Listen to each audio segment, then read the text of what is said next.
저는 울산에서 태어나고 자란 30대 후반의 여성입니다. 지금 이 이야기를 하는 시점에서 저는 이미 이혼을 했고 딸아이와 함께 친정에서 새로운 삶을 시작하고 있습니다. 하지만 그 과정에는 제가 상상도 못했던 배신과 반전이 숨어 있었어요. 제 어린 시절은 그리 평탄하지 않았습니다. 부모님은 생계를 위해 매일 고된 노동을 하셨고 저는 3남매 중 맞이로서 어린 동생들을 돌보며 자랐습니다. 고등학교를 졸업할 무렵 집안 형편은 더욱 어려워졌고 저는 대학 진학을 포기해야만 했어요. 엄마, 나는 대학 안 가도 돼. 동생들이나 공부시켜. 그렇게 말하고 나서 저는 20살이 되자마자 취직을 했습니다. 작은 제조업체 사무실에서 일했는데 월급은 적었지만 집에 생활비를 보탤 수 있다는 게 뿌듯했어요. 그렇게 사회생활을 시작한 지 3년쯤 지났을 때 저는 현재는 이혼한 전 남편인 민석을 만났습니다. 그는 제가 다니던 회사의 거래처 직원이었고 업무 관련으로 자주 마주치게 되었죠. 민석은 저와는 달리 4년제 대학을 나온 사람이었고 말투도 부드럽고 교양이 있었습니다. 처음에는 그저 일로만 만나는 사이였지만 어느 날 그가 먼저 말을 걸어왔어요. 수연 씨, 오늘 퇴근하고 시간 있으세요? 커피 한 잔 어때요? 그날이 저희의 첫 데이트였습니다. 카페에 앉아 이야기를 나누는데 그는 제 이야기를 정말 진지하게 들어주었습니다. 제가 집안 형편이 어려워서 대학을 못 갔어요. 그게 좀 콤플렉스예요. 제가 조심스럽게 말하자 민석은 고개를 저었습니다. 그게 뭐가 중요해요? 수연 씨는 어린 나이에 가족을 위해 희생한 거잖아요. 그게 얼마나 대단한 건데요. 저는 그냥 부모님 돈으로 학교 다닌 것뿐인데. 그의 말에 저는 가슴이 따뜻해졌습니다. 그동안 학력 때문에 주눅 들어 있었는데 처음으로 저를 인정해주는 사람을 만난 것 같았죠. 그렇게 우리는 연애를 시작했고 2년 후에 결혼을 하게 되었습니다. 결혼 준비 과정에서 저는 시어머니를 처음 만났어요. 시어머니는 단아하고 품위 있는 분이셨지만 처음에는 다소 냉담하게 느껴졌습니다. 우리 아들은 좋은 대학 나왔는데 수연 씨는 학교를 어디까지 다녔어요? 저는 고등학교까지 졸업했습니다. 아, 그렇구나. 요즘 시대의 대학은 기본인데. 시어머니의 말에 저는 움츠러들었습니다. 하지만 남편이 제 손을 꼭 잡으며 말했죠. 엄마, 학력이 뭐가 중요해요? 수연이는 착하고 성실한 사람이에요. 제가 선택한 사람이니까 믿어주세요. 그렇게 허락을 받고 결혼식은 소박하게 치렀습니다. 친정 형편상 호화로운 결혼식은 엄두도 못 냈고 시댁에서도 크게 신경 쓰지 않는 분위기였어요. 하지만 저는 행복했습니다.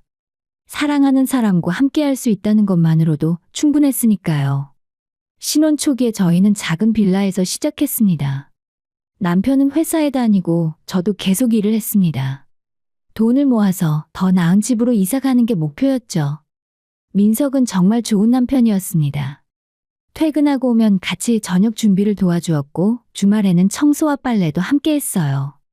너도 일하는데 집안일을 혼자 하면 힘들잖아. 우리 같이 하자. 고마워, 여보. 뭐가 고마워? 우리 이제 부부잖아. 그의 말에 저는 늘 감동했어요. 이렇게 따뜻한 사람과 결혼했다는 게 믿기지 않을 정도였죠. 결혼 1년 차가 되었을 때 시어머니와의 관계도 조금씩 변하기 시작했습니다. 처음에는 냉담하셨던 시어머니가 점점 저에게 마음을 여시는 게 느껴지더라고요. 명절에 시댁을 방문했을 때였습니다. 저는 주방에서 음식 준비를 도우며 열심히 움직였어요. 시어머니는 그런 제 모습을 묵묵히 지켜보시다가 이렇게 말씀하셨죠. 수연아, 네가 대학을 못 나온 게 아쉽구나.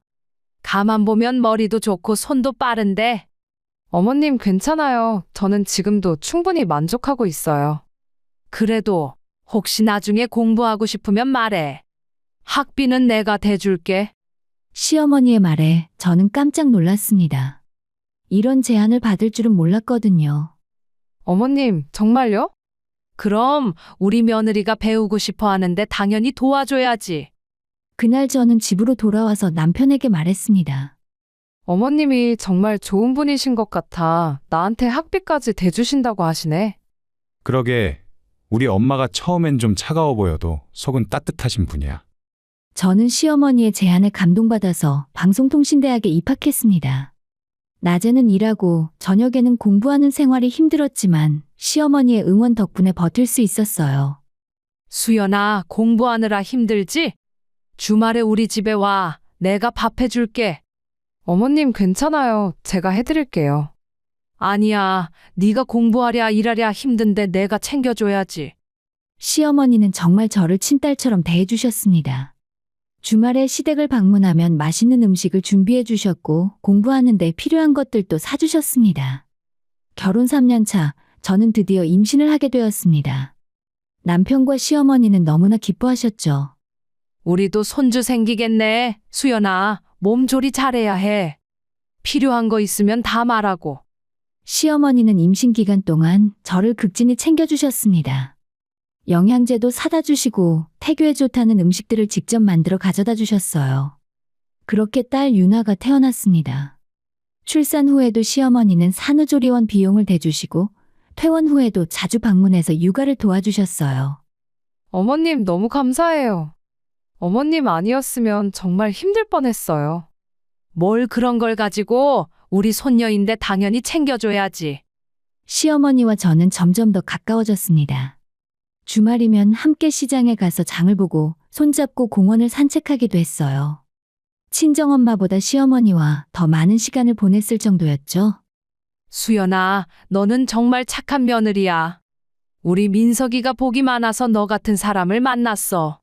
제가 더 복받았죠. 이렇게 좋은 시어머니를 만났잖아요. 저희는 서로를 진심으로 아꼈습니다. 며느리와 시어머니라는 관계를 넘어서 진짜 엄마와 딸처럼 가까운 사이가 되었죠. 제 딸이 3살이 되었을 때 남편은 승진을 했고 저희는 조금 더 넓은 아파트로 이사를 갔습니다. 시어머니도 이사 축하금을 주시며 기뻐하셨어요. 이제 좀 여유 있게 살 수 있겠네. 수연아, 그동안 고생 많았어. 어머님 덕분이에요.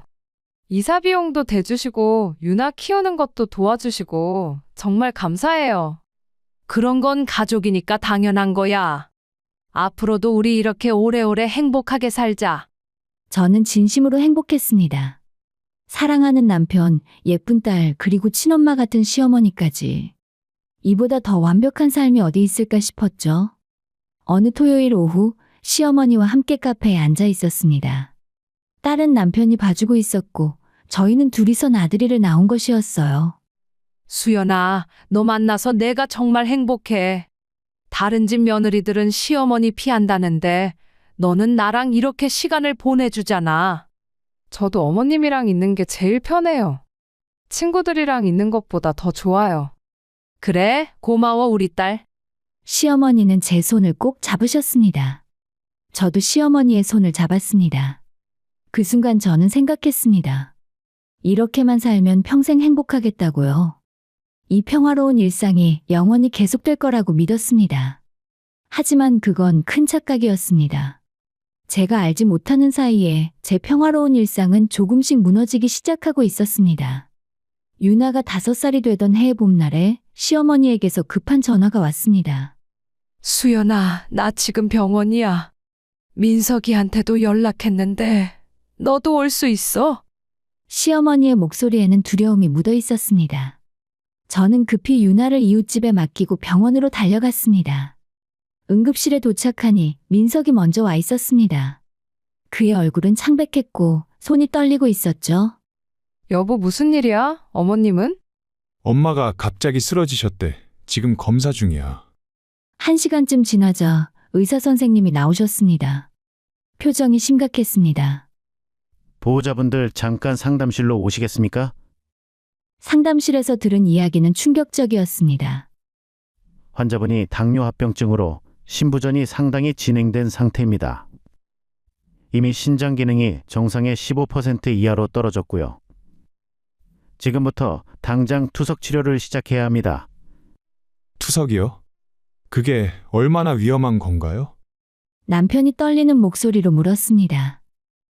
위험하다기보다는 평생 관리해야 하는 질병입니다. 투석을 하지 않으면 생명에 지장이 있고 식단 관리도 철저하게 해야 합니다. 무엇보다 스트레스를 받지 않도록 주의하셔야 하고요. 병실로 돌아가니 시어머니는 침대에 누워 창밖만 바라보고 계셨습니다. 저희를 보시고는 애써 웃으시려 했지만 눈가에는 눈물이 맺혀 있었어요. 어머님, 미안하구나, 수연아, 민서가. 엄마가 너희한테 짐이 되려나 봐. 어머님 무슨 말씀을 그렇게 하세요? 짐이라니 무슨. 그날부터 저희의 일상은 완전히 바뀌었습니다. 시어머니는 월수 금마다 투석을 받으셔야 했고 한 번 투석에 4~5시간이 걸렸어요. 처음 몇 주는 남편과 제가 번갈아 가며 병원에 모시고 다녔습니다. 하지만 남편은 회사 일이 있었고 저도 일을 하고 있었기에 점점 힘들어졌죠. 어느 날 저녁 투석을 마치고 돌아온 시어머니의 모습을 보고 저는 가슴이 먹먹했습니다. 얼굴은 헬쑥하고 걸음걸이도 힘들어 보이셨어요. 어머님 괜찮으세요? 괜찮아. 그냥 좀 피곤할 뿐이야. 하지만 시어머니는 현관문도 제대로 열지 못하실 정도로 기력이 없어 보이셨습니다. 그날 밤 저는 남편과 진지하게 이야기를 나눴어요. 여보, 차라리 어머님을 우리 집으로 모시는 게 어떨까? 뭐? 같이 산다고? 혼자 계시면 식사도 제대로 못 챙겨 드시고 투석 후에도 쉬기 힘드실 것 같아. 우리가 옆에서 챙겨드리면 좋을 것 같은데. 민석은 잠시 고민하더니 고개를 끄덕였습니다. 그것도 좋을 것 같긴 한데 수연이 네가 너무 힘들 것 같아서. 괜찮아. 어머님이 얼마나 나한테 잘해주셨는데 이제 내가 보답할 차례지. 다음 날 저는 시어머니께 제안을 드렸습니다. 어머님 일단 우리 집으로 오세요. 제가 모시고 싶어요.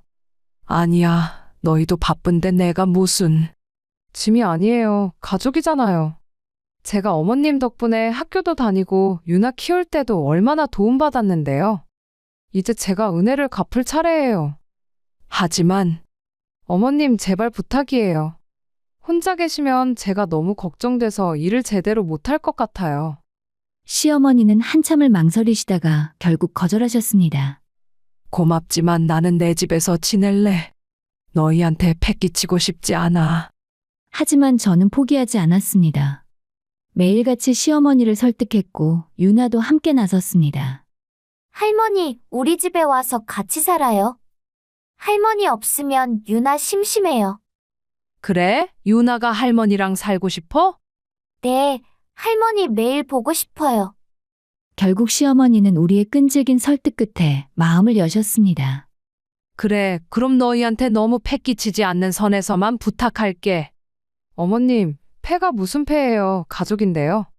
이삿날 시어머니의 짐을 옮기며 저는 각오를 다졌습니다. 시어머니를 건강하게 만들어드리겠다고, 남은 인생을 행복하게 보내시도록 최선을 다하겠다고요. 시어머니는 중간 크기 방을 쓰시게 되었고 저희는 안방을, 유나는 아이방을 썼습니다. 아파트가 넓지는 않았지만 방이 3개라 함께 지내기에는 충분했습니다. 동거 생활이 시작되고 저는 시어머니의 건강관리에 집중했어요. 먼저 투석 환자를 위한 식단을 공부했습니다. 나트륨, 칼륨과 인을 제한해야 하고 단백질 섭취량도 조절해야 했죠. 어머님 오늘은 닭가슴살 샐러드 만들었어요. 투석 환자한테 좋다고 하더라고요. 수연아, 네가 이렇게까지 신경 쓰니 미안하구나. 미안하다는 말씀 하지 마세요. 제가 좋아서 하는 거예요. 매일 아침 일찍 일어나서 시어머니의 식사를 준비했습니다. 저염식으로 만들면서도 맛있게 먹을 수 있도록 온갖 노력을 기울였죠. 인터넷으로 레시피를 찾아보고 영양사에게 상담도 받았습니다. 투석이 있는 날에는 새벽부터 일어나서 병원에 모시고 갔습니다. 투석이 끝날 때까지 병원에서 기다렸다가 함께 집으로 돌아왔어요. 수연아, 네 회사는 어떻게 하니? 제가 회사에 사정 말씀드렸어요. 당분간 재택근무 좀 늘려달라고 했더니 흔쾌히 허락해 주시더라고요. 미안해. 나 때문에 일도 제대로 못하고. 어머님 정말 괜찮아요. 일은 나중에도 할 수 있지만 어머님 건강은 지금 챙겨드려야 하잖아요. 투석이 없는 날에는 운동을 함께 했습니다. 의사 선생님이 가벼운 운동이 도움이 된다고 하셔서 매일 저녁 시어머니와 함께 동네를 산책했습니다. 오늘은 공원까지 가볼까요? 수연아, 미안한데 힘들어서 못 갈 것 같은데. 천천히 가요. 제가 부축해드릴게요. 처음에는 10분도 걷기 힘들어 하시던 시어머니가 한 달쯤 지나자 30분씩 걸으실 수 있게 되었습니다. 수연아, 내가 요즘 몸이 좀 나아진 것 같아. 진짜요? 다행이에요, 어머님. 다 네 덕분이야. 네가 이렇게 정성껏 챙겨주니까. 하루는 시어머니가 웃으시며 말씀하셨습니다. 남들은 며느리 눈치 보며 산다는데 나는 무슨 복을 타고 태어나서 이렇게 며느리 덕에 호강을 하며 사는지 모르겠네. 어머님 무슨 말씀을 그렇게 하세요? 아니야, 정말이야. 밥 해주고 병원 데려다주고 운동까지 같이 해주고 며느리한테 이렇게까지 받기만 하면 안 되는데. 제가 좋아서 하는 거예요. 어머님이 건강해지시는 게 제일 중요해요. 시어머니는 제 손을 꼭 잡으셨습니다. 수연아, 너는 정말 천사 같은 아이야. 내가 전생에 나라를 구했나 봐. 이런 며느리를 얻었으니. 제 딸도 할머니를 정성껏 챙겼습니다. 할머니, 오늘 유치원에서 그림 그렸어요. 할머니 드릴게요. 우와, 우리 유나가 그렸어? 정말 예쁘다. 할머니 얼른 건강해지세요. 그럼 같이 놀이공원 가요. 그래, 할머니가 얼른 나와서 유나랑 놀이공원 갈게. 그렇게 6개월이 지났습니다. 시어머니의 건강은 눈에 띄게 좋아졌습니다. 투석은 여전히 받아야 했지만 얼굴에 생기가 돌고 걸음걸이도 훨씬 가벼워지셨죠. 정기검진을 받으러 갔을 때 담당 의사 선생님이 말씀하셨습니다. 환자분, 상태가 정말 많이 좋아지셨네요. 투석 환자 중에서도 이렇게 건강을 잘 유지하시는 분이 드물어요. 가족분들이 정말 잘 챙겨주시나 봅니다. 다 우리 며느리 덕분이에요. 선생님, 우리 며느리가 정말 천사예요. 시어머니는 자랑스럽게 저를 소개하셨고 저는 부끄러워서 얼굴이 빨개졌습니다. 어느 일요일 오후 시어머니와 둘이서 거실 소파에 앉아 있었습니다. 남편은 회사 야유회에 가고 딸은 낮잠을 자고 있었죠. 수연아, 나 정말 행복해. 너랑 같이 살게 되어서. 저도요, 어머님. 처음엔 걱정했어. 며느리 집에 얹혀 사는 게 부담스러울까봐. 그런데 네가 이렇게 정성껏 챙겨주니까 친딸보다 더 잘해주는 것 같아. 어머님이 저한테도 친엄마처럼 대해주셨잖아요. 제가 이렇게 하는 게 당연한 거예요. 시어머니는 제 손을 잡으며 눈물을 글썽이셨습니다. 고마워. 진심으로 고마워. 저도 시어머니의 손을 꼭 잡았습니다. 간병이 힘들지 않았다면 거짓말이겠지만 그 속에서도 보람과 감사함을 느꼈습니다. 그때까지만 해도 저는 이 평화로운 일상이 계속될 거라 믿었습니다. 하지만 그건 큰 착각이었습니다. 시어머니와 함께 산지 1년이 지났을 무렵 남편의 태도가 조금씩 변하기 시작했습니다. 여보, 오늘 회식이라 늦을 것 같아. 이번 주만 벌써 3번째잖아. 회사 일이 많아서 어쩔 수 없어. 미안해. 처음에는 정말 일이 바쁜가 보다 했습니다. 하지만 회식은 점점 잦아졌고 주말에도 출근한다며 집을 나갔습니다. 민석이, 너는 오늘 일요일인데 또 회사를 가니? 시어머니도 의아해하셨습니다. 네, 프로젝트 마감이 다가와서요. 조금만 참아주세요. 하지만 남편이 집에 있는 시간은 점점 줄어들었고 저와 대화도 현저히 줄었습니다. 함께 있어도 계속 핸드폰만 보고 제가 말을 걸어도 건성으로 대답했죠. 무슨 일 있는 거야? 요즘 이상해. 아무것도 아니야. 그냥 일이 많아서 피곤해. 어느 토요일 아침이었습니다. 남편이 급하게 샤워를 하고 나가려는데 세탁기에 넣어둔 그의 와이셔츠에서 이상한 것을 발견했습니다. 립스틱 자국이었습니다. 선명한 빨간색 립스틱 자국이 칼라 부분에 묻어 있었고 은은한 여자 향수 냄새도 나더라고요. 손이 떨렸습니다. 설마 그럴 리가 없어. 하지만 불안한 마음은 사라지지 않았습니다. 저는 남편의 핸드폰을 확인해야겠다고 결심했습니다. 그날 저녁 남편이 샤워하러 들어간 사이 재빨리 그의 핸드폰을 집어들었습니다. 비밀번호는 딸의 생일이었습니다. 다행히 바꾸지 않았더군요. 카카오톡을 열었습니다. 그리고 제이라는 이름의 대화방을 발견했습니다. 대화 내용을 보는 순간 저는 숨이 멎는 것 같았어요. 오빠, 오늘 정말 좋았어. 다음엔 언제 만나? 다음 주 금요일 어때? 와이프가 요즘 시어머니 챙기느라 바빠서 신경 안 쓰더라. 오빠, 와이프는 눈치도 없네. 그럼 금요일에 보자. 사랑해. 나도 사랑해, 자기야. 더 이상 볼 수 없었습니다. 핸드폰을 내려놓고 화장실 문을 쳐다봤어요. 어떻게 이럴 수가. 머릿속이 하얘졌습니다. 손이 떨리고 눈물이 쏟아졌습니다. 남편이 샤워를 마치고 나왔을 때 저는 거실 소파에 앉아서 그를 기다리고 있었습니다. 여보 왜 그래? 울었어? 당신 바람 피우고 있지? 남편의 얼굴이 굳어졌습니다. 무슨 소리야? 핸드폰 봤어. 제이라는 사람이랑 주고받은 메시지 다 봤어. 너 내 핸드폰을 몰래 봤어? 그게 지금 중요해. 당신이 바람 피운 게 중요하지. 제 목소리가 커졌습니다. 시어머니와 유나가 깰까봐 일부러 목소리를 낮췄지만 분노는 가라앉지 않았습니다. 별거 아니야. 그냥 회사 동료일 뿐이야. 당신은 회사 동료한테 사랑한다고 해. 다음 주에 만나자고 하냐고. 그건 그냥 친한 사이니까. 거짓말하지 마. 셔츠에 립스틱 자국도 봤어. 남편은 잠시 말이 없었습니다. 그러더니 한숨을 쉬며 말했습니다. 알았어. 인정할게. 나 지금 다른 사람 만나고 있어. 그 말을 듣는 순간 세상이 무너지는 것 같았습니다. 어떻게 나한테 이럴 수가 있어. 우리 유나는 어떡하라고. 미안해. 그냥 그렇게 됐어. 그렇게 됐다고? 그게 변명이야? 수연아, 나도 어쩔 수 없었어. 너는 요즘 엄마 챙기느라 나한테 신경도 안 써. 집에 오면 엄마 간병하느라 바쁘고. 나는 그냥 외로웠어. 저는 어이가 없어서 웃음이 나왔습니다. 그래서 바람을 피워? 당신 엄마 간병하는 게 내 잘못이야? 당신도 동의했잖아. 어머님 모시고 살자고.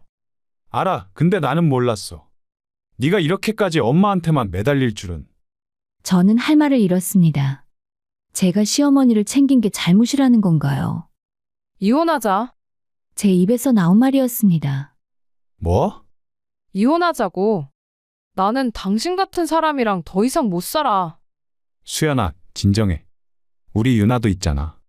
유나 때문에라도 이혼해야지. 바람 피우는 아빠 밑에서 키울 수는 없어. 그날 밤 저는 한숨도 자지 못했고 눈물만 계속 흘렀습니다. 다음 날 아침 시어머니가 저를 부르셨습니다. 수연아, 어제 너희 싸우는 소리 다 들었다. 저는 고개를 숙였습니다. 어머님 죄송해요. 죄송하긴 민석이가 바람을 폈다며. 네, 제가 어떻게 해야 할지 모르겠어요. 시어머니는 잠시 침묵하시더니 차갑게 말씀하셨습니다. 그만 이혼해라. 네? 이혼하라고. 네가 잘못해서 내 아들이 바람 피운 거야. 그 말을 듣는 순간 저는 귀를 의심했습니다. 어머님 지금 무슨 말씀을? 남편이 바람 피는 건 다 이유가 있어. 네가 집안일을 제대로 못했거나 남편 케어를 못했거나 결국 다 네 책임이야. 저는 그동안 어머님을 위해서. 그래, 나한테는 잘해줬지. 근데 정작 네 남편한테는 소홀했잖아. 그게 문제야. 저는 믿을 수 없었습니다. 그토록 지극정성으로 모신 시어머니에게서 이런 말을 들을 줄은 꿈에도 몰랐습니다. 이혼하고 유나는 두고 가. 네가 키우면 제대로 못 키울 테니까. 어머님, 그리고 위자료 같은 것도 기대하지 마. 남편이 바람을 피운 건 네 잘못이니까. 시어머니는 냉정하게 말씀하시고는 방으로 들어가셨습니다. 저는 그 자리에 멍하니 서 있었습니다. 이게 꿈인가? 그동안 제가 보여드린 사랑과 헌신은 다 무엇이었을까요? 1년 넘게 매일같이 식사 챙기고 병원 모시고 다니고 운동 함께하고 그 모든 게 다 아무 의미 없는 일이었나요? 저는 바닥에 주저앉아 울었습니다. 남편의 배신보다 시어머니의 배신이 더 큰 충격이었습니다. 제가 믿었던 모든 것이 무너졌습니다. 저는 더 이상 참을 수 없었고 다음 날 바로 변호사 사무실을 찾아갔습니다. 남편의 불륜 증거가 확실하고 양육 능력도 의뢰인께 있으니 위자료와 양육권 모두 받을 수 있습니다. 변호사는 자신 있게 말했습니다. 저는 남편과 그 불륜녀 그리고 시어머니에게 보낸 메시지를 모두 증거로 제출했습니다. 남편은 처음엔 이혼을 거부했어요. 수연아, 다시 생각해봐. 유나를 생각해서라도. 유나 생각하는 사람이 바람을 피워? 이혼 소송으로 갈 거야. 협의 이혼 원하면 내 조건대로 해. 결국 남편은 항복했습니다. 위자료로 5천만 원, 양육권은 제가, 양육비는 매달 150만 원, 재산 분할도 적당히 받았습니다. 불륜녀에게도 위자료 청구 소송을 걸었어요. 2천만 원을 받아냈죠. 법적으로는 제가 완전히 이겼습니다. 하지만 마음의 상처는 돈으로 치유되지 않더라고요. 이혼 서류에 도장을 찍던 날, 시어머니가 찾아왔습니다. 정말 이혼하는 거야? 네, 이미 결정했어요. 그럼 유나는? 제가 키울 거예요. 시어머니는 차갑게 웃었습니다. 네가 혼자 어떻게 키워? 돈도 없으면서. 걱정 마세요. 위자료도 받았고 일도 할 거예요. 아마도 너 후회할 거야. 시어머니는 그 말을 남기고 떠났습니다. 저는 그 뒷모습을 보며 생각했어요. 정말 이 사람이 내가 1년 넘게 간병했던 그 시어머니가 맞나? 딸과 함께 친정으로 돌아온 첫날, 유나가 물었습니다. 엄마, 우리 왜 할머니 집 안 가? 유나야, 우리 이제 할머니 집에 안 가. 왜? 할머니 보고 싶은데. 할머니는 바쁘셔. 아빠도 안 와? 제 가슴이 찢어졌습니다. 아빠는 회사 일이 많아서. 아빠도 보고 싶어. 엄마, 아빠한테 전화해줘. 저는 대답할 수 없었습니다. 그저 유나를 꼭 안아줄 뿐이었죠. 밤마다 유나는 울었습니다. 잠꼬대로 할머니와 아빠를 찾는 유나를 보며 저도 함께 울었습니다. 제가 이혼한 것이 맞는 선택이었을까? 유나를 위해서는 참고 사는 게 나았을까? 하지만 곧 정신을 차렸습니다. 아니, 바람 피우는 남편과 사는 것보다 이혼하는 게 나았어요. 유나에게도 그런 아빠를 보여주는 것보다 나았습니다. 친정엄마는 저를 위로해 주셨어요. 수연아, 잘한 거야. 그런 남편이랑 살면 너만 더 힘들어. 근데 시어머니가 저한테 그렇게 말할 줄은 몰랐어요. 그 사람도 결국 자기 자식이 우선인 거지. 아무리 며느리한테 잘해줘도 결국 핏줄이 다른 거야. 엄마의 말이 맞았습니다. 시어머니는 제가 아무리 정성을 다해도 결국 남이었던 거예요. 친정아빠도 분노하셨습니다. 그 인간이 바람을 피웠다고? 내가 당장 갔어. 아빠 그만하세요. 이미 다 끝난 일이에요. 하지만 제 마음속 분노는 사그라들지 않았습니다. 남편의 배신보다 시어머니의 배신이 더 큰 상처로 남았습니다. 1년 넘게 매일같이 투석병원에 모시고 다니고 식단 챙기고 운동 함께하고 그 모든 헌신이 무의미했다는 게 너무 억울했습니다. 내가 뭘 잘못했지? 내가 시어머니를 너무 챙긴 게 잘못인가? 밤마다 자책하고 후회했습니다. 며칠 후에 남편에게서 전화가 왔습니다. 수연아, 유나 좀 보자. 면접 교섭권 있으니까 한 달에 2번 보면 돼. 그게 아니라 유나를 내가 키우고 싶어. 뭐? 엄마가 키우시겠대. 유나를 할머니한테 보내줘. 저는 화가 머리끝까지 치솟았습니다. 절대 안 돼. 유나는 내가 키워.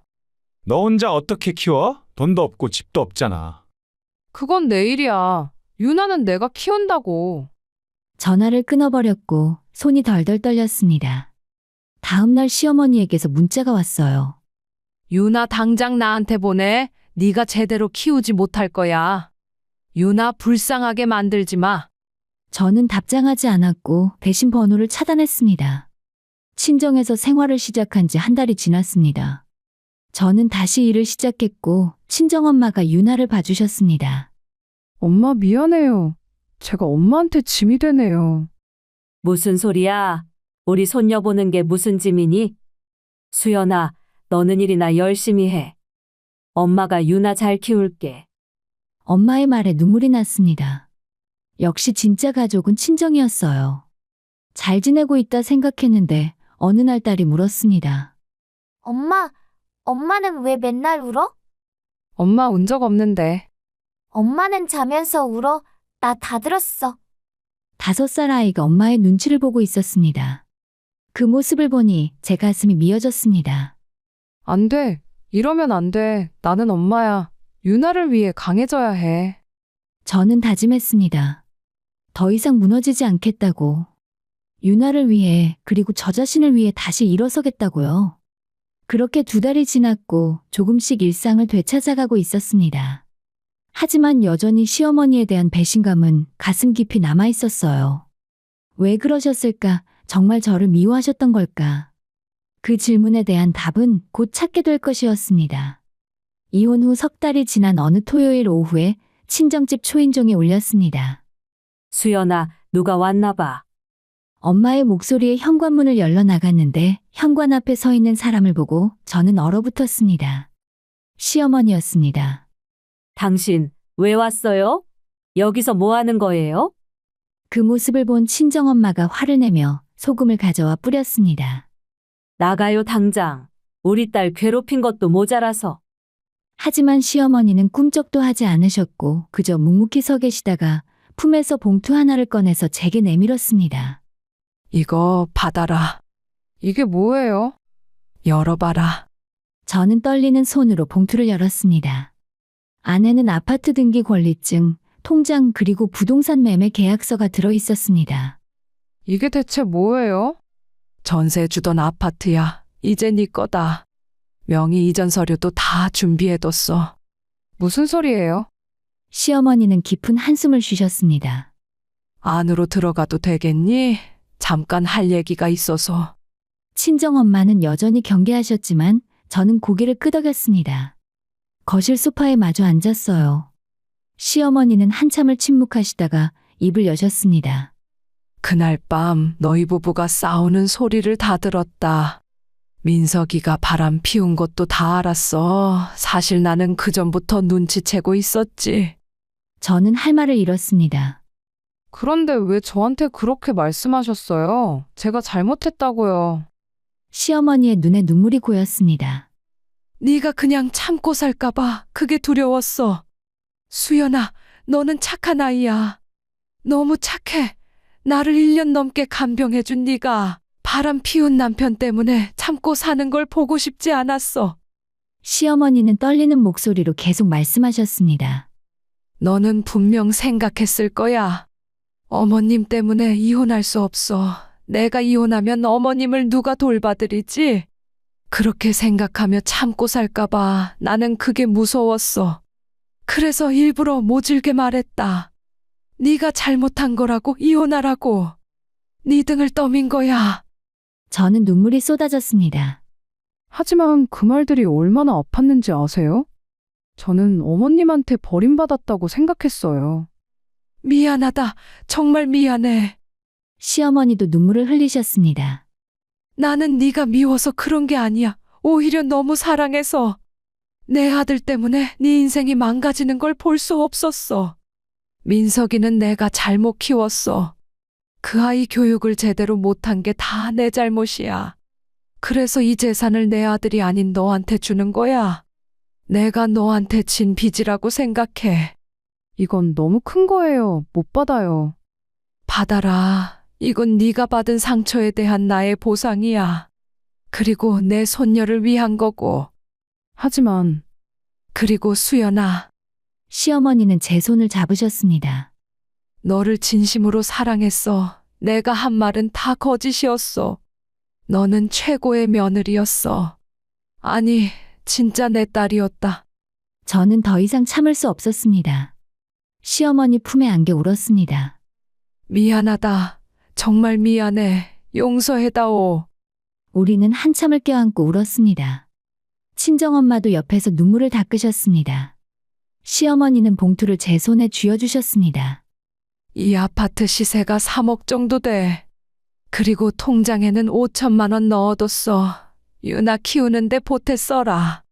어머님, 정말 못 받아요. 이건 어머님 재산이잖아요. 내가 죽으면 어차피 민석이한테 가. 그 녀석한테 주느니 차라리 너한테 주는 게 낫지. 하지만 그 사람이 가만히 있지 않을 거예요. 상관없어. 이미 명의 이전할 준비 다 해놨어. 세금 문제도 내가 처리할 거야. 법적으로 문제 없어. 시어머니는 일어났습니다. 수연아, 유나 잘 키워. 그리고 행복하게 살아라. 그게 내 마지막 부탁이야. 어머님, 가지 마세요. 같이. 아니야, 나는 이제 가야 해. 민석이 곁에 있어야 하니까. 그래도 가끔 유나 보러 와도 될까? 당연하죠. 언제든지 오세요. 시어머니는 제 뺨을 쓰다듬으셨고 현관으로 향하셨습니다. 문을 나서기 직전 돌아보시며 말씀하셨습니다. 민석이한테는 아빠 노릇이나 제대로 하라고 해라. 내가 말하면 들어먹지를 않아. 그리고 문을 닫으셨습니다. 저는 바닥에 주저앉아 울었어요. 분노도 배신감도 모두 사라지고 오직 감사함만 남았습니다. 그날 밤 봉투 속 서류들을 다시 확인했어요. 아파트와 통장 총 3억 5천만 원. 이건 돈이 아니라 시어머니의 사랑이었습니다. 아파트 명의 이전을 마친 지 일주일 후에 전 남편에게서 전화가 왔습니다. 엄마가 너한테 뭘 줬다며? 그건 어머님이 주신 거야. 당신이랑은 상관없어. 상관없긴 그게 내가 받아야 할 상속 재산이야. 당장 돌려줘. 법적으로 문제 없어. 어머님이 직접 증여하신 거야. 저는 전화를 끊었고 번호를 차단했죠. 며칠 후에 전 남편이 친정집 앞에 나타났습니다. 나와, 당장 내 돈 돌려줘. 그 소란에 친정아빠가 나가셨습니다. 여기서 뭐 하는 거야? 당장 안 꺼져. 이건 제 돈이에요. 엄마가 아들도 아닌 맏며느리한테 준 게 말이 돼요? 네 엄마가 준 거면 네 엄마한테 가서 말해. 여기서 떠들지 말고. 결국 전 남편은 경찰에 신고당할 뻔하고 쫓겨났습니다. 한 달 후에 시어머니에게서 연락이 왔어요. 수연아, 민석이 요즘 힘들다더라. 회사 그만두더니 갑자기 사업한답시고 시작했는데 망했대. 네? 그 여자 있잖니? 불륜녀한테 사기당했나 봐. 수억 원을 날렸다던데. 저는 말문이 막혔습니다. 그리고 그 여자랑도 헤어졌대. 인과응보인가 봐. 자기가 뿌린 대로 거두는 거지. 시어머니의 목소리에는 씁쓸함이 묻어 있었습니다. 어머님 괜찮으세요? 뭐가? 민석 씨 일 때문에. 아들이 저지른 일이니까 책임져야지. 나는 괜찮아. 너나 유나랑 잘 살아. 전화를 끊고 저는 복잡한 심경이었어요. 통쾌하기도 하고 씁쓸하기도 했습니다. 그로부터 6개월 후에 저는 새 아파트로 이사를 했습니다. 딸과 단둘이 사는 보금자리였죠. 엄마, 우리 집 넓다. 그치? 유나 방도 따로 있어. 유나는 신나서 집안을 뛰어다녔습니다. 이제는 아빠와 할머니를 찾지도 않았습니다. 아이는 생각보다 빨리 적응했습니다. 시어머니는 가끔 찾아오셨습니다. 유나를 보러 오실 때마다 새 장난감과 옷을 사다 주셨죠. 어머님 이러지 않으셔도 돼요. 할머니가 손녀 사주는 게 뭐가 나빠? 그래도 수연아, 너는 너대로 유나 잘 키워. 나는 가끔 이렇게 얼굴 보러만 올게. 힘들었던 지난 2년의 시간이 주마등처럼 지나갔습니다. 행복했던 결혼 생활, 시어머니를 간병하던 시절, 남편의 배신과 이혼, 그리고 시어머니의 진심. 모든 게 꿈만 같았습니다. 상처는 컸지만 후회는 없었어요. 배신과 상처를 딛고 일어선 지금, 저는 그 어느 때보다 자유롭습니다. 우리 둘이서도 충분히 행복할 수 있고 이제 시작이라고 생각해요. 새로운 내일을 향해 저는 한 걸음씩 나아갑니다. 후회 없이 담담하게 그리고 행복한 일만 기다리고 있으면 좋겠어요.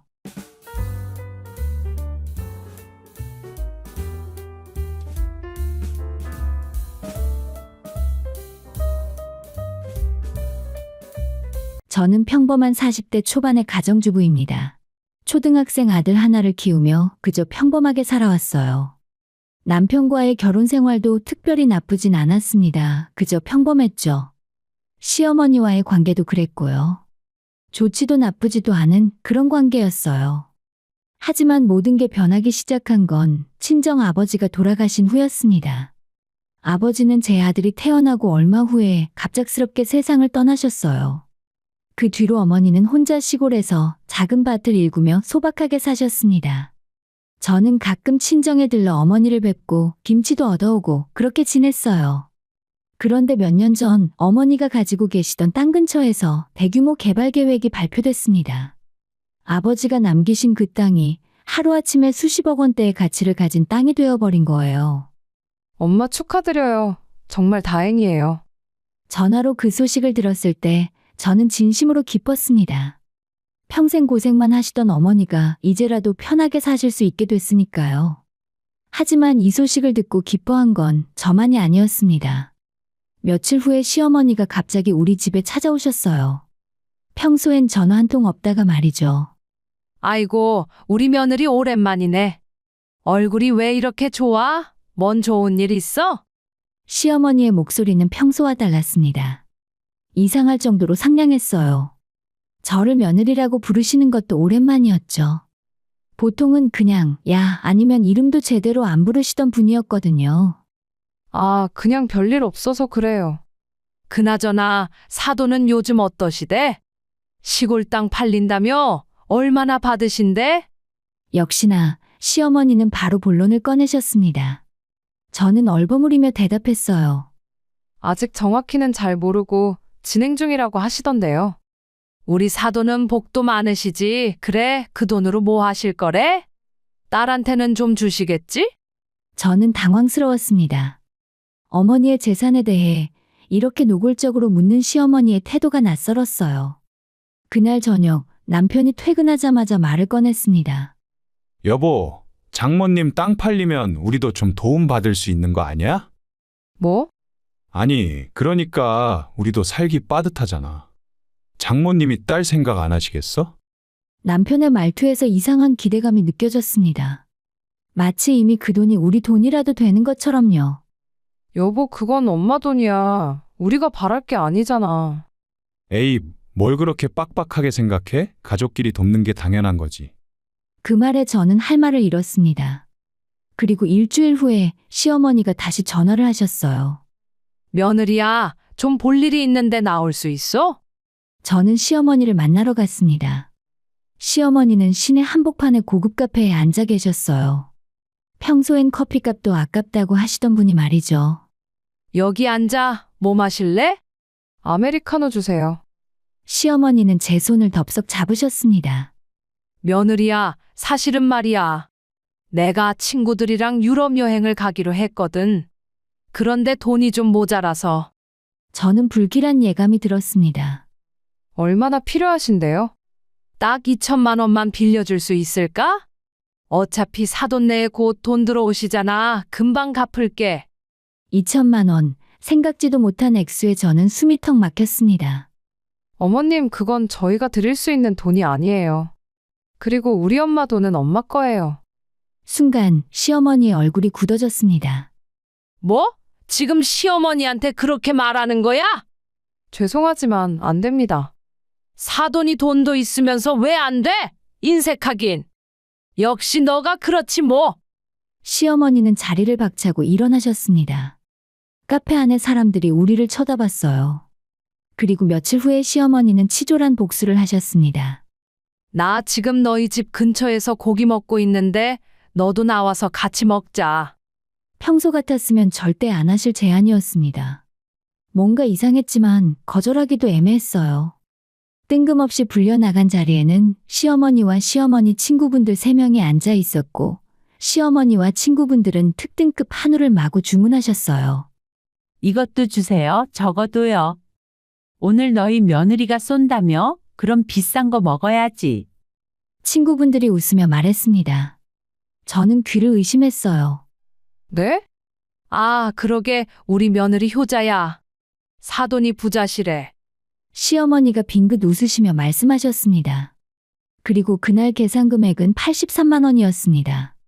시어머니는 제 앞에 계산서를 툭 던지셨어요. 자, 계산해. 어차피 너 돈 있잖아. 그 순간 저는 깨달았습니다. 돈 앞에서는 가족도 예의도 관계도 모두 무너진다는 걸요. 그리고 이건 시작에 불과했습니다. 한우집 사건 이후 저는 시어머니께 드리던 용돈을 끊었습니다. 시어머니는 당연히 발광하셨지만 저는 더 이상 물러서지 않았습니다. 그렇게 팽팽한 신경전 속에서 계절은 겨울로 접어들었어요. 어느 날 친정 어머니에게서 전화가 왔습니다. 이번 주말에 집에 올 수 있어? 엄마가 김장 담그려고 하는데. 엄마 허리 안 좋으시잖아요. 그냥 사드시면 안 돼요? 에이, 사 먹는 게 어디 우리 딸 입맛에 맞겠어? 엄마가 담궈줄게. 너 파김치, 갓김치, 총각김치 그대로 깨물어 먹는 거 좋아하잖아. 어머니의 목소리에는 딸을 향한 따뜻함이 묻어났습니다. 저는 코끝이 찡해졌어요. 엄마 무리하지 마세요. 제가 도와드릴게요. 그 주말, 저는 친정으로 갔습니다. 어머니는 이미 배추를 절여놓고 계셨어요. 허리를 구부리고 일하시는 모습이 안쓰러웠습니다. 엄마 제가 할게요. 앉아 계세요. 괜찮아. 이 정도는 해야지. 어머니와 저는 이틀 동안 함께 김장을 담갔습니다. 어머니는 양념을 직접 만드시며 하나하나 정성을 다하셨어요. 배추 한 포기 한 포기에 어머니의 사랑이 담겨 있었습니다. 이거 가져가. 내 식구 먹기엔 충분할 거야. 자동차 트렁크에 가득 담긴 김장김치 약 50포기 분량이었습니다. 어머니가 허리 아픈 걸 참아가며 담가주신 거예요. 엄마 감사해요. 잘 먹을게요. 저는 김치를 차에 싣고 서울로 돌아왔습니다. 집에 도착해서 김치를 김치냉장고에 차곡차곡 넣었어요. 냉장고 가득 담긴 김치를 보니 마음이 든든했습니다. 여보, 우리 엄마가 김장 담가주셨어. 배추김치뿐만 아니라 파김치, 총각김치 같은 것도 있어. 겨울 내내 잘 먹겠다. 아, 그래? 수고했어. 남편은 무덤덤하게 대답했습니다. 예전 같았으면 좋아했을 텐데 요즘 남편은 어딘가 달라져 있었어요. 며칠 후에 저는 다시 친정에 갔습니다. 어머니 혼자 계시는 게 걱정돼서 일주일에 한 번씩은 들르려고 했거든요. 그날은 하루 종일 어머니와 함께 시간을 보냈습니다. 딸, 저녁 먹고 가. 엄마가 된장찌개 끓여줄게. 아니에요, 엄마. 집에 가서 먹을게요. 애 학원 데려다 줘야 해서요. 저는 어머니께 인사를 드리고 서울로 돌아왔습니다. 집에 도착한 건 저녁 8시쯤이었어요. 엄마, 배고파. 알았어. 엄마가 김치찌개 끓여줄게. 저는 김치냉장고를 열었습니다. 그런데 김치냉장고가 텅 비어 있었습니다. 아니, 정확히는 김치가 한 포기도 남아있지 않았어요. 전날까지만 해도 가득 차 있던 그 많은 김치가 모두 사라진 거죠. 여보, 김치 어디 갔어? 거실에서 TV를 보던 남편이 대답했습니다. 아, 그거? 엄마가 가져가셨어. 뭐라고? 저는 귀를 의심했습니다. 엄마 오셨는데 김치 필요하시다고 하길래 드렸어. 가족끼리 나눠 먹는 건데 뭐가 문제야? 남편은 너무나 태연하게 말했습니다. 마치 아주 당연한 일인 것처럼요. 지금 장난해. 그게 몇 폭인데. 50폭이야, 50폭이. 우리 엄마가 허리 아픈 걸 참아가며 이틀 동안 담가주신 건데. 과장 좀 하지 마. 김치 가지고 뭘 그래? 그리고 필요하면 또 담가달라고 하면 되잖아. 뭐? 저는 말문이 막혔습니다. 남편의 말이 믿기지 않았어요. 그리고 엄마 혼자 사시는데 김치 좀 드리면 어때? 며느리가 그렇게 인색해서야 쓰겠냐? 지금 나보고 인색하다고 한 거야? 저는 핸드폰을 집어들었습니다. 그리고 시어머니께 전화를 걸었어요. 여보세요. 어머님, 김치 가져가셨어요? 그래. 내가 좀 가져갔는데 왜? 그거 가지고 뭐라고 할 거야? 시어머니의 목소리는 당당했습니다. 그거 50폭이에요. 우리 식구가 겨울 내내 먹을 김치를 통째로 가져가시면 어떡해요? 아이고, 그까짓 김치 가지고. 가족끼리 좋은 거 나눠 먹는 거지? 치사하게 먹는 걸로 그러니? 그럼 미리 말씀이라도 하셨어야죠. 말을 해야 되니? 우리가 남이야? 며느리가 시어머니한테 김치 한 통도 못 주니? 저는 화가 머리끝까지 치밀어 올랐습니다. 지금 당장 돌려주세요. 제가 가서 가져올게요. 뭐? 지금 나보고 뱉으라고? 이미 다 우리 집 김치 냉장고에 넣었는데? 그럼 꺼내주세요. 저는 전화를 끊고 시댁으로 향했습니다. 남편이 말렸지만 저는 듣지 않았어요. 30분 후에 저는 시댁 앞에 도착했습니다. 초인종을 눌렀어요. 누구세요? 저예요, 어머님. 문이 열렸습니다. 시어머니는 팔짱을 끼고 서 계셨어요. 왜 왔어? 너 진짜로 김치 가지러 왔어? 네, 돌려주세요. 안 돼. 어머님, 안 된다니까? 이미 내 김치 냉장고에 넣었어? 이제 내 거야. 시어머니는 베란다로 가서 김치냉장고를 온몸으로 막아섰습니다. 마치 무슨 보물이라도 지키는 것처럼요. 정말 이러실 거예요? 그래, 이럴 거야. 며느리 주제에 시어머니한테 덤비니? 저는 기가 막혔습니다. 이 상황이 현실인지 꿈인지 구분이 안 됐어요. 어머님, 그 김치는 저희 엄마가 허리 아프신데도 이틀 동안 정성껏 담가주신 거예요. 엄마 마음이 담긴 김치라고요. 그래서 그게 나랑 무슨 상관이야? 어차피 사돈은 돈도 많잖아. 사람 시켜서 또 담그시면 되겠네. 그 순간 저는 깨달았습니다. 이 사람은 변하지 않는다는 것을요. 처음부터 원래 이런 사람이었다는 것을 깨달았습니다. 돈 때문에 본색이 드러났을 뿐이었습니다. 알겠어요. 마음대로 하세요. 저는 돌아섰습니다. 시어머니가 뒤에서 소리쳤어요. 그래, 가라 가. 인색한 거 사. 김치 하나 못 주면서 무슨 며느리야? 집으로 돌아오는 내내 눈물이 났습니다. 억울해서, 화가 나서, 그리고 무엇보다 엄마의 정성이 짓밟힌 것 같아서요. 집에 도착하자 남편이 말했습니다. 김치 못 가져왔지? 그럴 줄 알았어. 괜히 가서 창피만 당하고. 당신은 뭐가 문제인지 정말 모르는 거야? 뭐가 문제야? 김치 하나 가지고 너무 예민한 거 아니야? 그날 밤 저는 잠을 이룰 수 없었습니다. 친정 어머니께 전화를 드려야 하나, 그런데 뭐라고 말씀드리지? 시어머니가 김치를 다 가져갔다고? 그 말을 들은 어머니가 얼마나 상심하실까. 결국 저는 아무 말도 하지 못했습니다. 하지만 한 가지는 확신했어요. 이 사람들과는 더 이상 함께할 수 없다는 것을요. 김치 사건 이후 저는 남편과 거의 대화를 하지 않았습니다. 같은 집에 살지만 남남처럼 지냈어요. 남편도 저를 피하는 듯 했고요. 그렇게 한 달쯤 지났을 때 남편이 먼저 말을 걸어왔습니다. 여보, 우리 얘기 좀 하자. 무슨 얘기? 앉아봐. 중요한 얘기야. 저는 소파에 앉았습니다. 남편은 제 맞은편에 앉더니 진지한 표정을 지었어요. 나 회사 그만둘까 봐. 갑자기 왜? 요즘 회사 다니는 게 너무 힘들어. 상사는 맨날 갈구고 월급도 적고. 이렇게 살다가는 평생 이 모양 이 꼴아지야. 남편은 한숨을 내쉬었습니다. 그래서 가게를 하나 차려볼까 해. 무슨 가게? 치킨집이든 카페든 뭐든 좋아. 이젠 내 사업을 하고 싶어. 저는 불길한 예감이 들었습니다. 돈은 어떻게 할 건데? 남편이 잠시 망설이더니 입을 열었습니다. 창업 자금을 장모님한테 좀 부탁해 볼 수 있을까? 뭐? 장모님 여유 있으시잖아. 사위가 하고 싶다는데 도와주실 거 아니야? 저는 어이가 없었습니다. 지금 우리 엄마한테 돈 달라고 하자는 거야? 달라는 게 아니라 빌리는 거지. 나중에 갚으면 되잖아. 그건 우리 엄마 돈이야. 평생 고생하시고 이제야 여유 생기신 건데 우리가 손 벌릴 수는 없어. 에이, 뭘 그렇게 생각해? 가족끼리 돕는 거잖아. 나중에 사업 잘 되면 몇 배로 갚으면 되지. 남편의 목소리가 점점 높아졌습니다. 안 돼. 절대 안 돼. 야, 그럼 나보고 평생 이렇게 살라고. 니네 엄마는 돈 쓸 데도 없으면서 왜 그렇게 꼭꼭 숨겨놔? 지금 뭐라고 했어? 니네 엄마? 사실이잖아. 혼자 사시는데 그 많은 돈으로 뭐 하려고?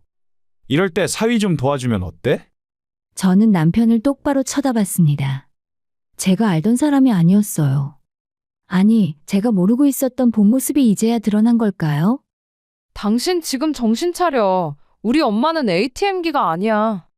아, 됐어. 네가 안 하면 내가 직접 말씀드릴 거야.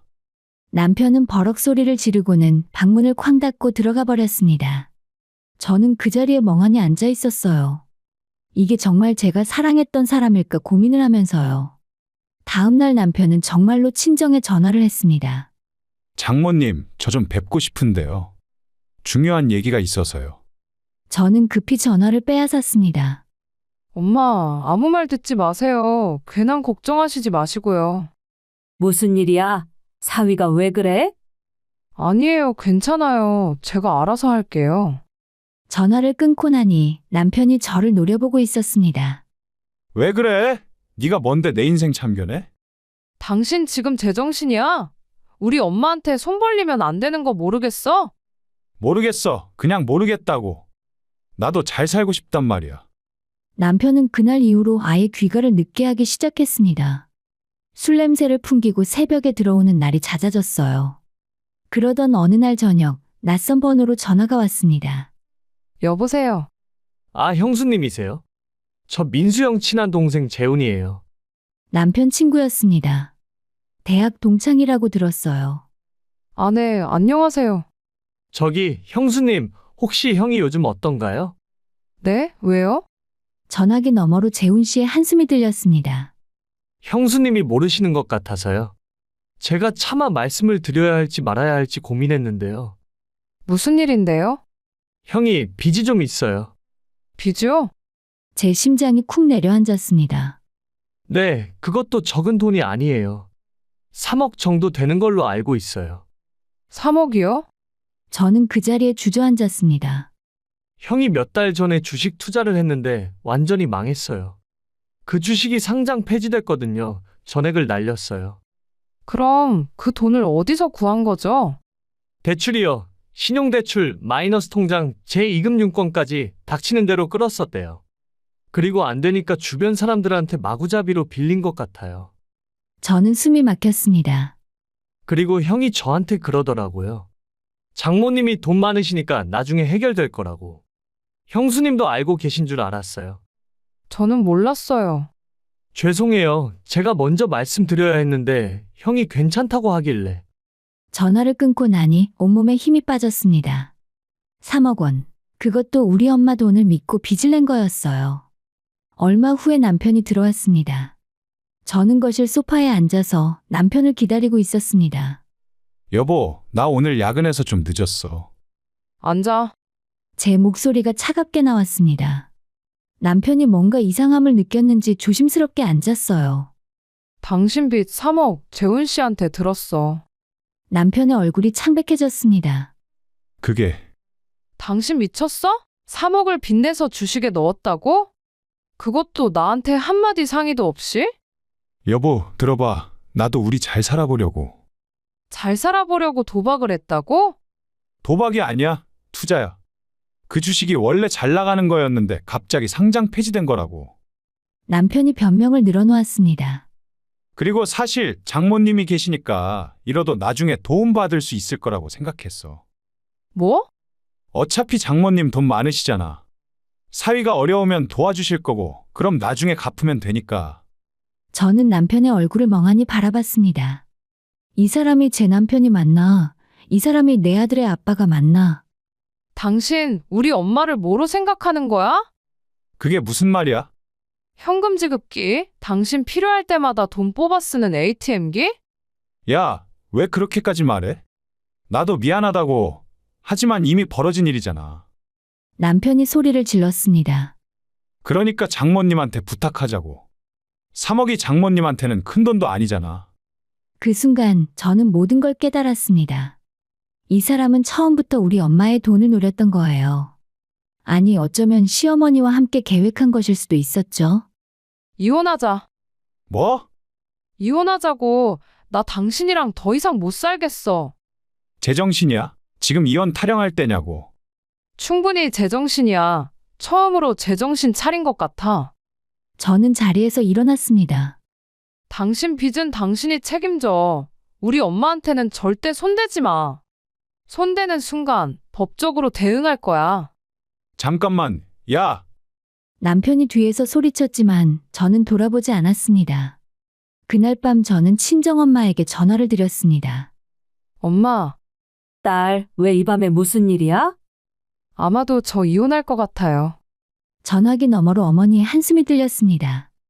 그래, 엄마가 알고 있었어. 너 요즘 힘들어 보이더라. 괜찮아, 엄마가 있잖아. 우리 딸 힘들면 언제든 엄마한테 와. 어머니의 목소리에 눈물이 터져 나왔습니다. 돈 때문에 무너진 결혼. 하지만 저에게는 여전히 든든한 엄마가 있었습니다. 그리고 이제는 정말로 끝을 내야 할 때였습니다. 이혼을 결심한 후에 저는 변호사를 찾아갔습니다. 상담을 받고 서류를 준비하기 시작했어요. 남편은 제가 진심인 걸 알고는 당황하기 시작했습니다.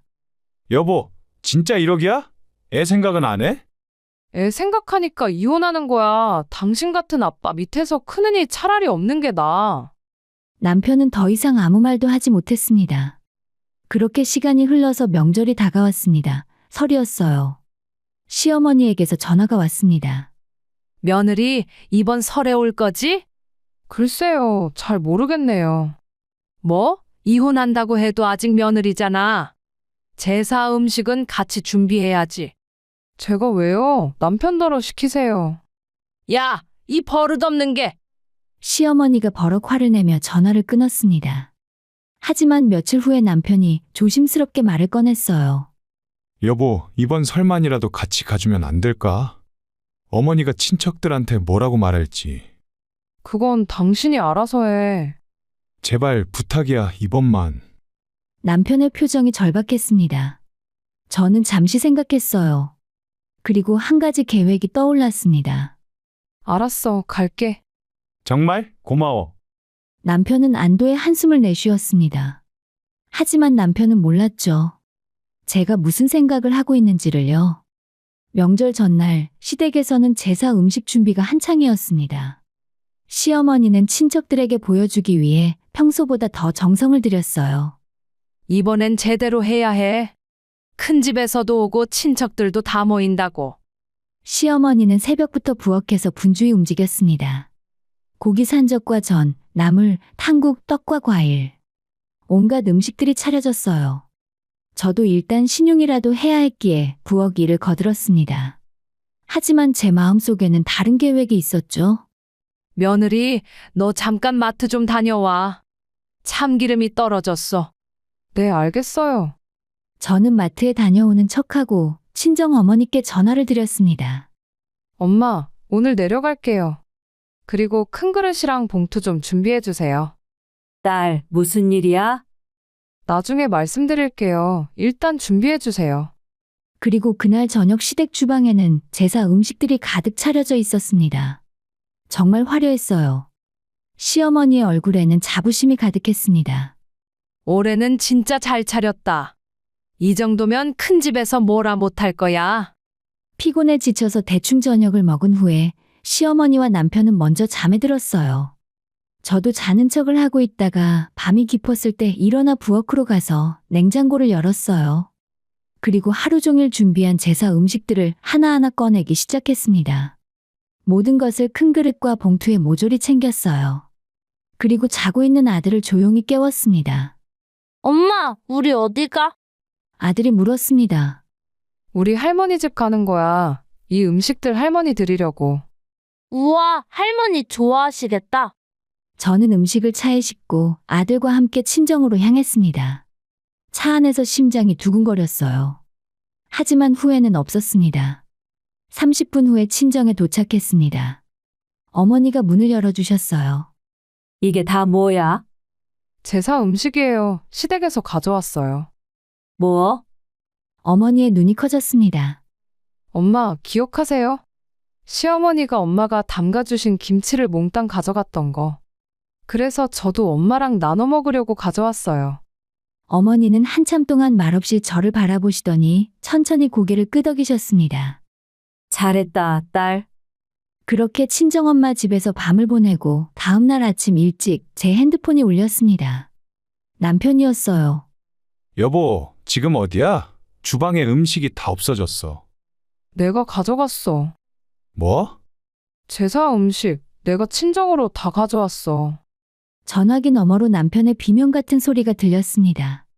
미쳤어? 지금 당장 가져와. 왜? 가족끼리 좋은 거 나눠 먹는 거잖아. 그게 무슨 소리야? 그건 차례 지낼 음식이라고. 그때 시어머니의 목소리가 들렸습니다. 전화 줘봐. 이 도둑 며느리야. 지금 당장 음식 가져와. 전화기가 넘어간 모양이었어요. 도둑이요? 어머님, 제가 도둑이에요? 그럼 뭐야? 남의 집 음식 몰래 가져가는 게 도둑질 아니고 뭐냐고? 저는 픽 웃음이 나왔습니다. 기억하세요? 김장김치 가져가실 때 뭐라고 하셨는지? 가족끼리 좋은 거 나눠 먹는 건데 치사하게 뭘 그러냐고 하셨잖아요. 저도 가족끼리 좋은 거 나눠 먹는 거예요. 뭐가 문제예요? 너 진짜 미친 거니? 그리고 또 뭐라고 하셨죠? 사람 시켜서 만들면 되겠네. 라고 하셨잖아요. 맞죠? 어머니도 사람 시켜서 다시 만드시면 되겠네요.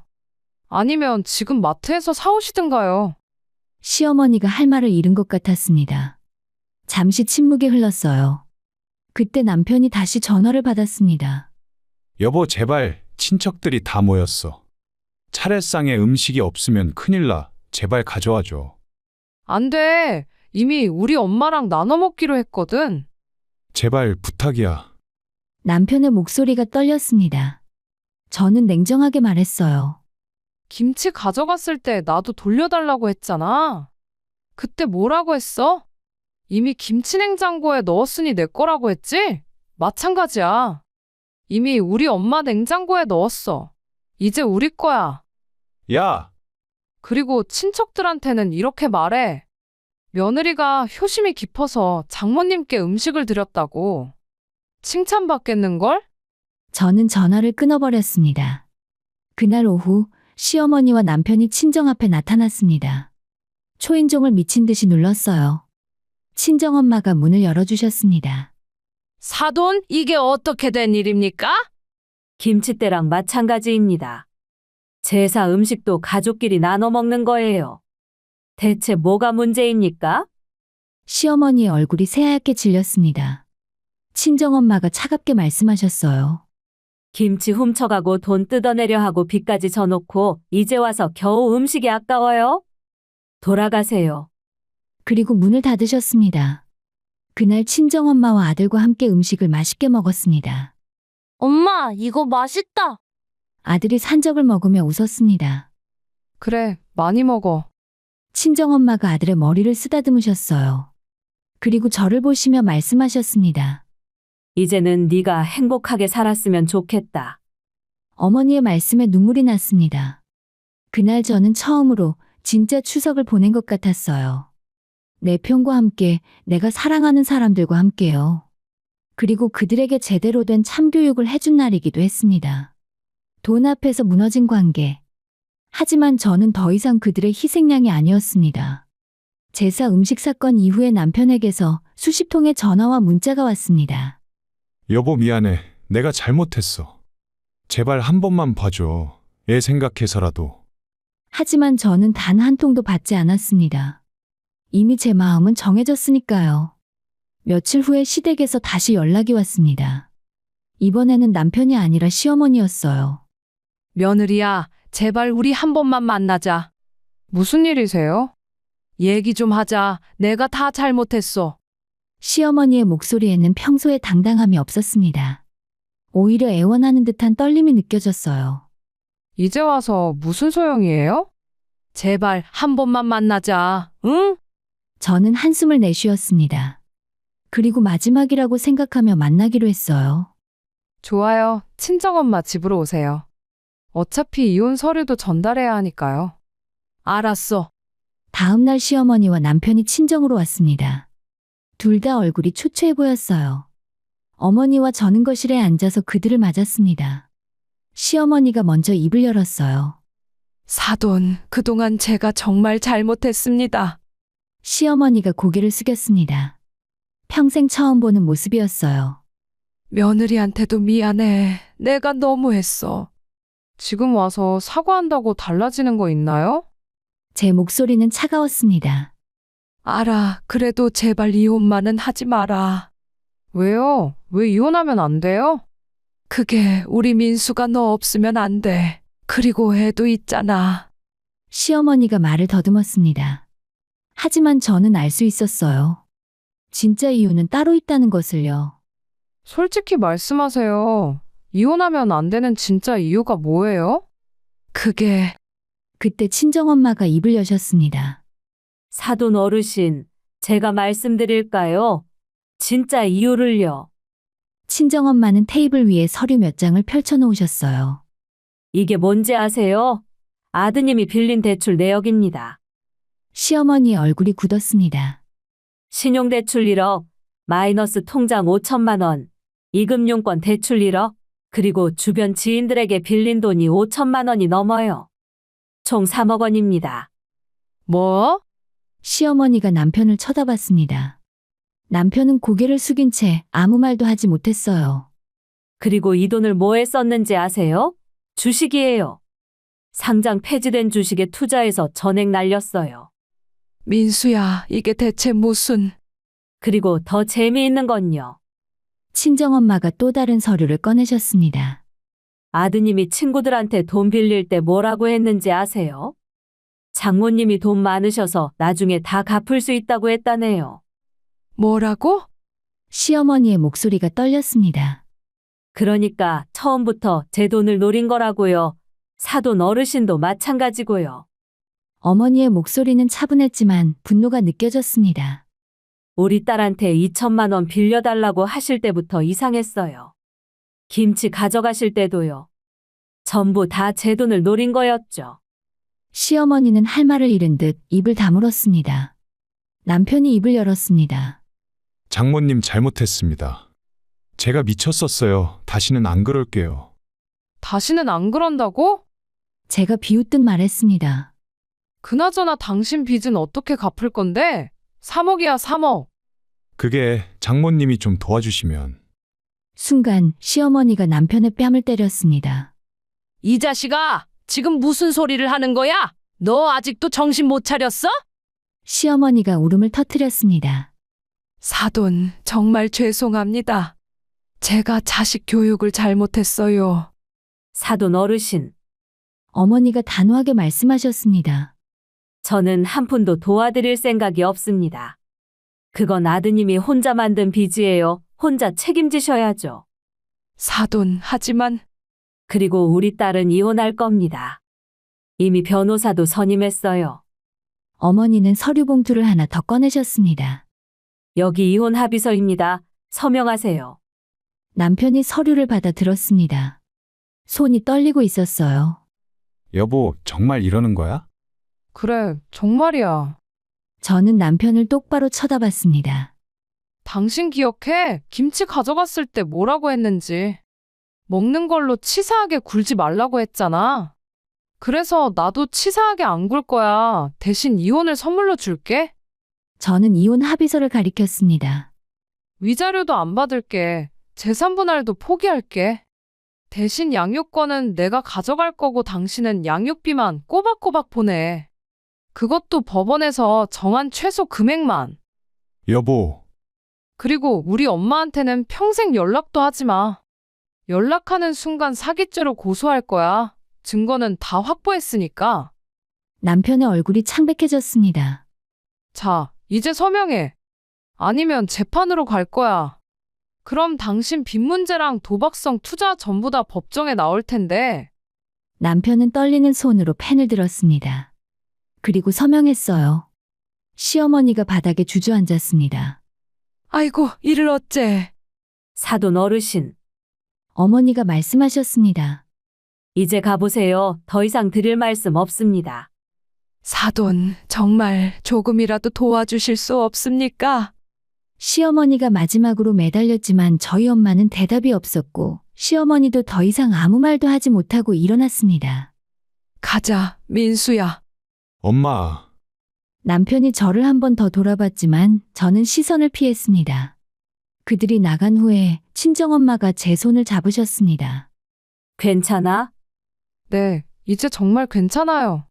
저는 진심으로 그렇게 말할 수 있었습니다. 며칠 후에 법원에서 이혼이 정식으로 확정됐습니다. 판사님도 제 편을 들어주셨어요. 남편 측의 불성실한 재정 관리와 배우자 가족에 대한 부당한 금전적 요구를 인정합니다. 이혼을 허가합니다. 법원을 나오는 길에 하늘이 유난히 파랗게 보였습니다. 며칠 후에 친구에게서 소식을 들었습니다. 너희 전 남편 요즘 투잡 뛴다더라? 낮에는 회사, 밤에는 편의점 알바래. 그래? 응, 그리고 시어머니도 공장에 일용직으로 들어갔대. 둘이 집도 팔고 원룸에서 산다던데. 저는 아무 감정도 느껴지지 않았습니다. 동정도 미안함도 없었어요. 잘 됐네. 너 정말 시원섭섭하지 않아? 전혀 자업자득이잖아. 그날 저는 처음으로 푹 잤습니다. 악몽도 걱정도 없이요. 다음 날 아침 아들이 말했습니다. 엄마, 오늘 엄마 얼굴 밝아 보여.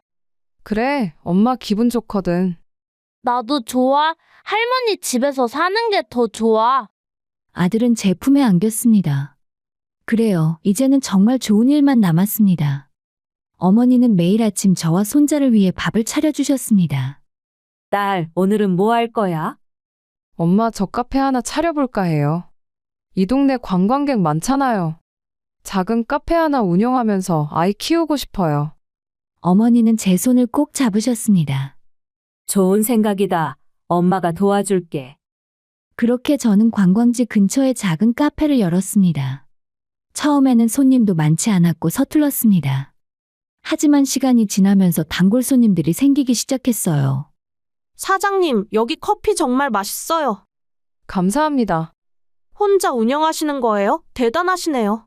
손님들의 칭찬에 저는 조금씩 자신감을 얻었습니다.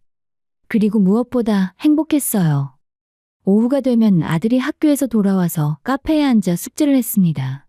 엄마, 나 오늘 수학 시험 100점 맞았어. 우와, 진짜? 우리 아들 천재네. 저녁이 되면 어머니와 함께 저녁을 먹고 아들과 함께 산책을 했어요. 소박하지만 평화로운 일상이었습니다. 돈 때문에 무너진 관계들이 저를 힘들게 했지만 동시에 더 단단하게 만들어 주었습니다. 이제 저는 압니다. 누구의 욕심에도 흔들리지 않고 제 행복을 지켜내는 법을요. 그리고 가장 소중한 건 결국 곁에 있는 사람들이라는 것을요. 카페는 오늘도 따뜻한 커피 향기로 가득합니다. 아들의 웃음소리가 들리고 어머니의 다정한 목소리가 들립니다. 이게 바로 제가 바라던 삶이었습니다. 평범하지만 행복한 진짜 가족과 함께하는 삶이요. 앞으로도 저는 이렇게 살아갈 겁니다.